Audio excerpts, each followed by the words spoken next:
now in Ecuador, the popular consultation and referendum promoted by the government of Daniel Noboa took place amidst multiple complaints from citizens, analysts, and representatives of various movements, as the question would not benefit the country. As a result, at the end of the election day, the victory of the no vote on all 4 questions was positioned as an irreversible trend, evidence of the people's total rejection of the government. Let's see more. At 6:20 a.m. on Sunday, November 19th, Ecuador began the election day for the 2025 popular consultation and referendum, following an opening ceremony at the National Electoral Council. Then, at 7 a.m., the polling stations opened. From the very beginning, citizens expressed their rejection of the government's initiative. No, in my case. No, in my family's case. I hope that the country and the world realize that no is the virtue for this country.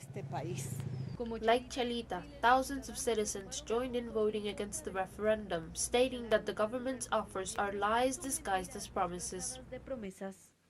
Because he has not fulfilled the promises he made in his first presidential election campaign. He promised not to raise gas prices, to supply hospitals with medicines, and he has not delivered on any of that 4 times over. And if I could vote more, I would vote more. At 5 p.m., the polls closed and the vote count began. Immediately, the rejection of the executive branch was reflected, with the no vote prevailing in all 4 questions. The people said no to the return of foreign bases, no to the reduction of assembly members, no to the withdrawal of funds from political parties, and no to the Constituent Assembly. We are celebrating because there is hope for our country, and we will continue to work together in a coordinated manner to defend our great common project, which is the Constitution. This is a clear message that Ecuador has sent you: stop the arrogance, stop the abuse of power. Now is the time to change your direction, to manage and work for the benefit of the Ecuadorian people. Subsequently, the president of the Citizens' Revolution Movement, Luisa Gonzalez, stated that today marks a new chapter in Ecuador's history. She added that this result reflects a people tired of the actions of the executive branch, which only works in favor of the elites. And Noboa says no. This country is a dignified nation. A new history is being written where Ecuador says no to those who lie to us and deceive us, to those who want to pit us against each other and seek personal gain. Ecuador says that here we seek the common good because we are a brotherhood of people. Ecuador le dice aquí buscamos lo colectivo, porque somos un pueblo hermanos.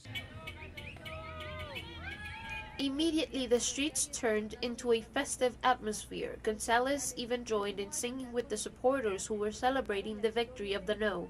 Hundreds of citizens shouted and applauded with flags in hand and horns, both in the streets of Quito and at the RC campaign headquarters.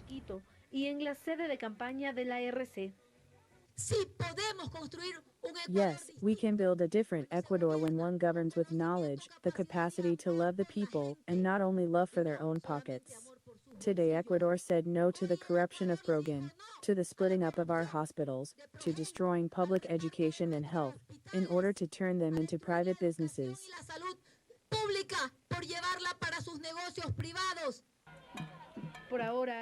For now, the victory of the no in the popular consultation and referendum is a fact, and citizens celebrated in the streets with chants. For several analysts, this is a sign that the government should step aside and accept the rejection of the Ecuadorian people.